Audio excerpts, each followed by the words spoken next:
Have you ever wondered about the enigma of the eternal feminine? This concept, prevalent in many ancient myths and cultures, represents an idea of a woman who, in her fertility, is independent from any man. This woman, the embodiment of Earth's fertility, is a symbol of the past. She is the mother of all that is born and all that will be born, a sacred symbol from days long gone. The human element, the individual, is merely a mortal and replaceable carrier of something that never changes, the phallus. The fertile mother is both a virgin and a harlot.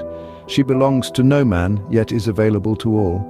Her womb is a symbol of the principle of great fertility. Her personal manifestation, the specific woman in the specific story, like Maria or Gaia, has no consequence. It is merely a fragment of the archetype. Always the transpersonal goddess is the active agent. The young, the rebirth of spring, are under the ownership of the Great Mother, like property, because they are her children. As a result, the priests and ministers of the Great Mother are eunuchs, for they have sacrificed their most important aspect for her. The danger of castration appears with the Great Mother, because for her, death, love, and castration are one and the same. The priests who escaped this did so by offering their phallus, performing a symbolic death for her. The mother gives birth, impregnates herself with her child, kills or castrates him, and then gives birth to him again in a different form.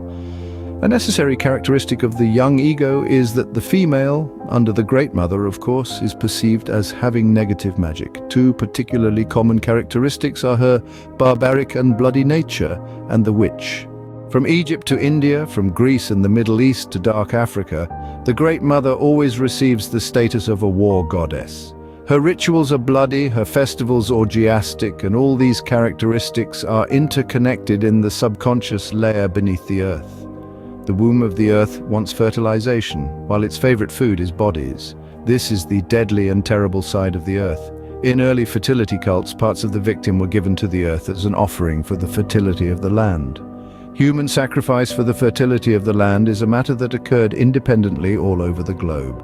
The earthly law that there is no life without death was understood at an early stage of human development, and therefore they believed that the success of life requires death, and hence human sacrifice arrives.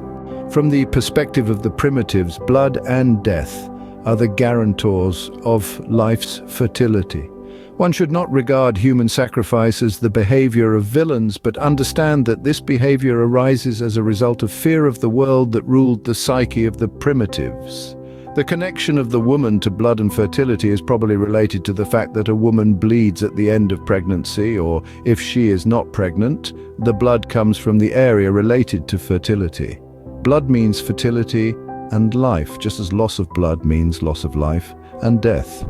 Therefore, the shedding of the victim's blood, whether animal or human, was sacred in the past because the earth needs to drink blood to be fertile.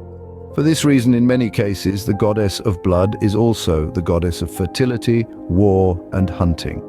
In conclusion, the Great Mother, the eternal feminine, is a symbol of fertility and life, but also of death and destruction.